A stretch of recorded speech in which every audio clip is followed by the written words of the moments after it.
Assalamualaikum warahmatullahi wabarakatuh. Alhamdulillahirabbil alamin wassalatu wassalamu ala asrofil anbiya'i wal mursalin wa ala alihi wa ashabihi ajmain.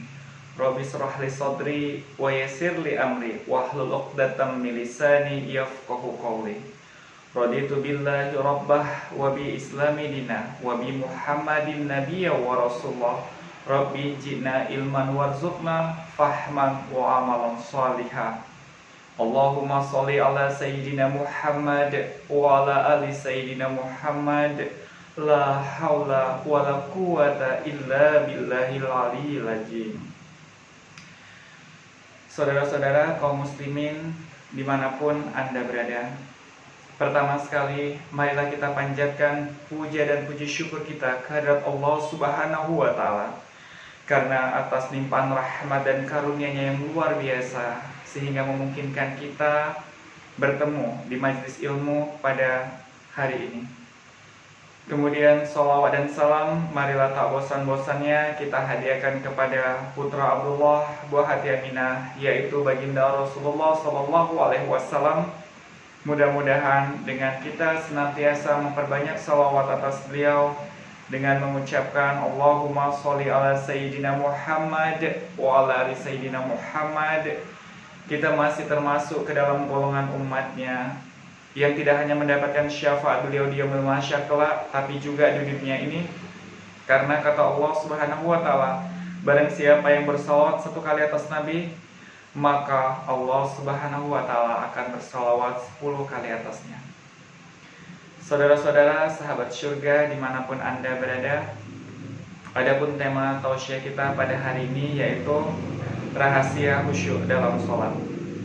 Saudara-saudara, makna sholat menurut bahasa yaitu berdoa, ya, dan menurut syarah yaitu perkataan yang dimulai dari takbiratul ihram dan diakhiri dengan salam yang dilakukan dengan secara khusyuk. Sholat adalah ibadah yang pertama kali dihisab oleh Allah Subhanahu wa Ta'ala. Apabila sholatnya baik, maka amal ibadah yang lainnya dianggap baik. Apabila sholatnya rusak, maka amal ibadah yang lainnya juga dianggap rusak. Rasulullah SAW bersabda, as-sholatu imaduddin, faman aqomaha faqad aqomaddin, wa man tarakaha faqad hadamaddin. Yang artinya, sholat adalah tiang agama. Barang siapa yang mengerjakan sholat, maka dia mendirikan agama. Dan barang siapa yang meninggalkan sholat, maka dia adalah meruntuhkan agama. Sahabat-sahabat surga dimanapun Anda berada, kita selama ini senantiasa melaksanakan sholat 5 waktu, ya. Tapi terkadang kita kurang khusyuk, ya, dalam melaksanakan sholat tersebut. Kita hanya melaksanakan, bukan mendirikan. Nah, apa sebenarnya rahasia khusyuk dalam sholat? Saudara-saudara, yang pertama yang harus kita lakukan yaitu kita harus berwudu secara zahir dan secara batin. Apa yang dimaksud dengan berwudu secara zahir dan batin? Berwudu secara zahir yaitu kita membasuh seluruh anggota tubuh kita, ya, dengan air seperti biasa. Membasuh tangan, mulut, hidung, muka, dan seterusnya. Tapi dengan catatan kita tidak dibenarkan berbicara pada saat kita mengambil air wudu.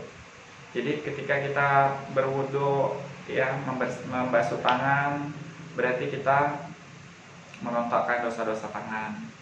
Membasuh mulut berarti kita menggugurkan dosa-dosa yang kita perbuat dari mulut. Begitu juga seterusnya, hidung, mata, muka, tangan, dan seterusnya.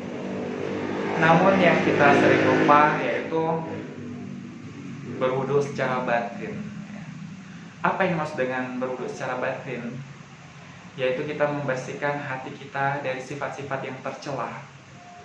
Misalnya dari sifat iri, dengki, sombong, takabur, ya, khianat, suka menceritakan orang lain, berprasangka buruk, ya, khianat, inilah yang harus kita basuh juga ya. Selain tadi membasuh tubuh kita secara zahir, secara batin kita juga harus kita basuh. Lalu kita pergi ke masjid ya atau musola, lalu kita menghadap ke kiblat. Lalu kita mengangkat takbir, Allahu Akbar. Kita bayangkan ya, ini adalah sholat terakhir dalam hidup kita. Ya, kalau sudah sholat terakhir, berarti kita lebih khusyuk.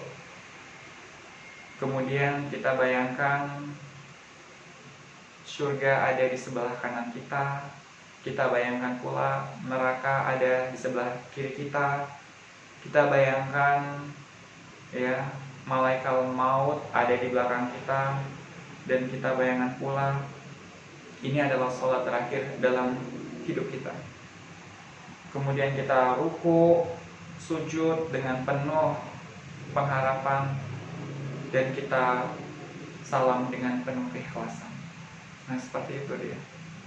Jadi di samping berwudu secara zahir, kita juga harus berwudu secara batin.